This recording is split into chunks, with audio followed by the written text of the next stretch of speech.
জয় মা বিপত্তারিণী, জয় মা বিপত্তারিণী। মা বিপত্তারিণীর নাম নিয়ে আজকের ভিডিওটি শুরু করলাম। নমস্কার বন্ধুরা, আজকের ভিডিওতে জানতে চলেছি 2026 সালের শেষ বিপত্তারিণী ব্রতের সম্পূর্ণ সময়সূচি এবং এই ব্রতের মাহাত্ম্য এবং এই ব্রতের নিয়মাবলী। চলুন শুরু করা যাক ভিডিওটি। রথযাত্রা এবং উল্টো রথযাত্রার মধ্যবর্তী দুটো দিন অর্থাৎ শনি এবং মঙ্গলবারে পালিত হয় বিপত্তারিণী পূজা। গত সপ্তাহে শনিবারে ছিল বিপত্তারিণী পুজোর প্রথম দিন বা প্রথম তারিখ এবং দ্বিতীয় যে তারিখটা পড়েছে অর্থাৎ সেটা হলো মঙ্গলবার আগামীকাল।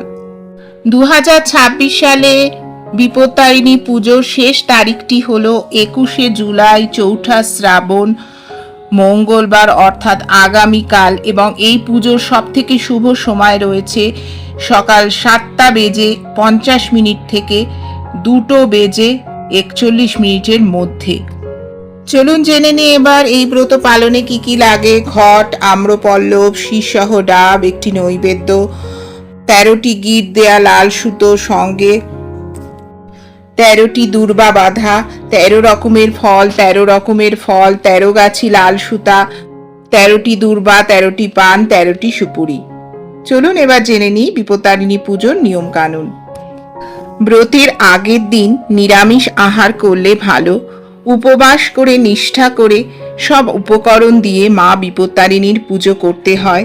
পুজো শেষে 13টি লুচি এবং 13 রকমের ফল খেতে হয় প্রসাদ হিসেবে। পুজো হয়ে গেলে ঠাকুরের পায়ে অর্পণ করা 13টি গিট দেয়া লাল সুতো হাতে বেঁধে নিতে হয়। এই লাল সুতো মেয়েদের বাম এবং ছেলেদের ডান হাতে পরতে হয়। এটি অন্তত 3 দিন রাখতে হয়।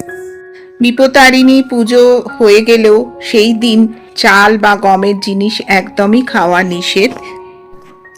দেবী দুর্গার 108টি অবতারের মধ্যে অন্যতম এবং দেবী শঙ্করনাশিনীর একটি রূপ হলো মা বিপত্তারিণী। হিন্দু ধর্মে বিপত্তারিণী ব্রতের গুরুত্ব অনেক। বিপদ থেকে রক্ষা পাওয়ার জন্য, উদ্ধার পাওয়ার জন্য এই দেবীর পুজো করা হয়। বিশ্বাস অনুযায়ী ভক্তি মনে এই পুজো করলে যে কোনো বিপদ থেকে রক্ষা পাওয়া যায়। আষাঢ় মাসের রথযাত্রা থেকে উল্টো রথের মধ্যে যে শনিবার এবং মঙ্গলবার পরে সেই দিনগুলিতেই বিপত্তারিণী ব্রত পালন করা হয়। সংসারের সব বিপদ দূর করতে হিন্দু মহিলারা এই ব্রত পালন করেন। এই পুজোর বিশেষ নিয়ম হলো সব কিছু 13টা করে উৎসর্গ করতে হয় দেবীকে। মা বিপত্তারিণীর আশীর্বাদে আপনারা সকলে খুব ভালো থাকুন, সুস্থ থাকুন এবং আগামীকাল মা বিপত্তারিণীর পূজা খুব মন দিয়ে নিষ্ঠা ভরে করুন। আজকের ভিডিওটি এখানেই শেষ করছি। জয় মা বিপত্তারিণী, জয় মা বিপত্তারিণী, জয় মা বিপত্তারিণী।